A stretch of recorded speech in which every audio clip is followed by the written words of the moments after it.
Hello and I'm back more Ransai আশা কৰো সকলোৱে ভালে আছে লগতে মই ভালে আছো আৰু বহুত দিন মানে মই নিজৰ তেনেকুৱা লং ভিডিও বা নিজৰ ভিডিও তেনেকুৱা দিব পৰা নাই কাৰণ এক্সামো আহি আছে আৰু 3 মাহ 2.5 মাহ তেনেকুৱাই আছে আৰু বহুত উচ্চৰ চাপিলেহি আহি কেবে অলপমান প্ৰিপাৰেচন কৰি আছো মানে তেনেকুৱা ইউটিউবত বা তেনেকুৱা সোশ্যাল মিডিয়াত বেছিকৈ এক্টিভ থাকিব পৰা নাই কাৰণ যেহেতু পঢ়িব লাগে আৰু ভালদৰে এক্সামটো যদি দিওঁ তেন্তে নিজেই ভাল ৰিজাল্ট কৰোঁ তেন্তে নিজৰে ভাল হ'ব সেইবাবে বেছিকৈ ছ'চিয়েল মিডিয়াত এক্টিভ থাকিব পৰা নাই তো সেইবাবে চৰি আৰু 3 মাহমান পিছত যদি ৰিজাল্টটো ভাল হয় তেন্তে ভালদৰে তেনেকুৱা কণ্টিনিউ ভিডিঅ' দিব চেষ্টা কৰিম আৰু ট্ৰাই কৰি আছোঁ দিবলৈ তথাপিও মানে এনেকুৱা মানে ভিডিঅ'টো নিদিয়া নহয় মই দি আছোঁ জুবিন দাৰ তেনেকুৱা ৰীল মখা বা তেনেকুৱা শ্বৰ্ট ভিডিঅ' দিয়ে আছোঁ আৰু আজিৰ ভিডিঅ'ৰ মেইন উদ্দেশ্যটোৱে হ'ল আপোনালোকৰ কাৰণে ভাল এটা উদ্দেশ্যৰে মই ভিডিঅ'টো আনিছোঁ কাৰণ সব মানুহেতো চাকৰি নাপায় ন আৰু চাকৰি পাবওতো বহুত কঠিন আৰু আগৰ দিনৰ নিচিনাতো ইমান চাকৰিৰ কাৰণে ইমান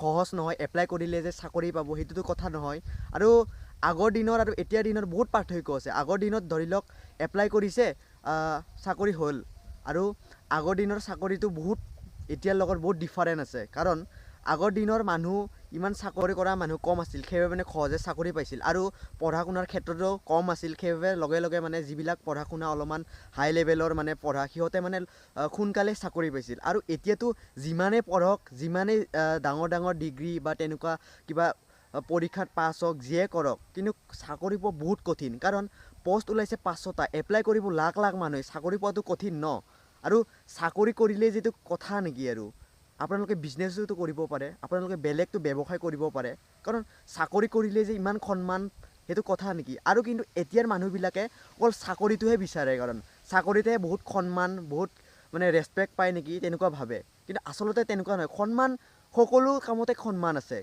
যদি আপুনি ভাল এটা কিবা এটা কৰিছে কাম তেন্তে আপুনিও সন্মান পাব চাকৰিতে সন্মান পাব সেইটো কথা নহয় আজিৰ ভিডিঅ'টোৱে হ'ল যিবিলাক চাকৰি পোৱা নাই ঘৰতে এনে আছে মা দেউতাৰ পৰা গালি শুনি আছে গাঁৱৰ মানুহৰ পৰা কথা শুনি আছে সেইবিলাক মানুহৰ কাৰণে আৰু মই এটা কথা ক'ব বিচাৰোঁ সন্মান সকলো বস্তুতে পোৱা যায় সৰু ডাঙৰ কাম নাথাকে কাম সকলো সমান তেওঁলোকক ক'ব বিচৰা কথাটোৱে হ'ল আপোনালোকে যদি ঘৰতে থাকি যদি এনে সৰু সুৰা বিজনেছ বা সৰু সুৰাটো ক'বই নোৱাৰি এইটো বিজনেছটো মই সৰু কেতিয়াও নকওঁৱেই কাৰণ মই দেখিছোঁ আমাৰ ঘৰত পোহে আমাৰ ঘৰত আছে যিবিলাক গাঁৱত আছে সেইবিলাকক দেখিছোঁ শুনিছোঁ তেন্তে আপোনালোকে ক'ত আছে আপোনালোকেও কৰি দিয়ক ষ্টাৰ্ট এতিয়াৰ পৰাই কথাটো কি জানে গাহৰি ফাৰ্ম এটা খুলিব গাহৰি ফাৰ্মৰ পৰা আপোনালোকে এনেকুৱা হাই লেভেলৰ এজন মানুহ হ'ব পাৰিব আপোনালোকে প্ৰথমে ঘৰত এনেকুৱা পোহা গাহৰি মাইকা গাহৰি প্ৰথমে মাইকা গাহৰি বনাই ল'ব তাৰপিছত গাভিন হ'ব যেতিয়া গাভিন হোৱাৰ পিছততো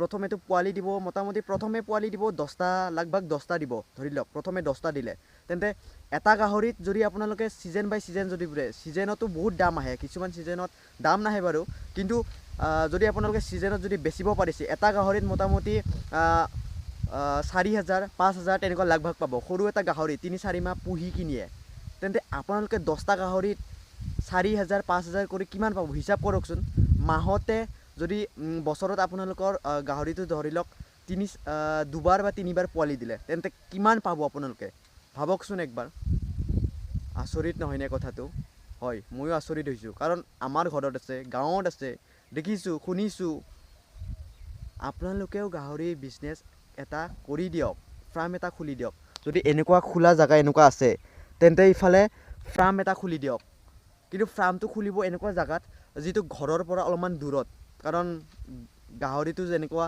গৰমত বা তেনেকুৱা গোন্ধাই মানে হাগাবিলাক গোন্ধাই ধৰি লওক তেন্তে আপোনালোকেও ষ্টাৰ্ট এটা কৰি দিয়ক কিনো লাগে বিজনেছ কৰাত প্ৰথমে আপোনালোকে সৰু এটা গাহৰি কিনক 4,000 5,000 কিনি লওক কিনাৰ পিছত মাইকা বনাব মাইকা বনোৱাৰ পিছত গাভিন হ'ব পোৱালি দিব ধৰি লওক 4-5 বাৰ 2-3 বাৰ এনেকুৱা পোৱালি দিব তেন্তে কিমান পইচা পাব আপোনালোকৰ এই চাকৰিটো কম্পেয়াৰে নহয় ইয়াতে মেথছে নহ'ব অলপো বহুত পইচা গাইছ এই পইচা মেন ভাই আজিৰ দিনত সন্মানটো বাদে দিয়া না পইচা থাকিলে চবে সন্মান কৰিব চাকৰিবিলাকতো এনেতো চাকৰি যিবিলাক কৰে সেইবিলাকতো সন্মান বহুত দিয়ে কিন্তু 40-50 হাজাৰ পায় মাহত ঘৰ চলাব না নিজৰ ল'ৰা ছোৱালী পঢ়িব নে নিজৰ কিবা এটা এনেকৈ কাম কৰিব ভাবকচোন যদি আপোনালোকে বিজনেছ কৰে ন ছিজনতে পইচা পাব আজি আছে কালি নাই ভাই চিধা কথা এই বিজনেছটো ষ্টাৰ্ট কৰিবৰ কাৰণে আপোনাৰ তাত মাত্ৰ 10,000 টকা লাগিব।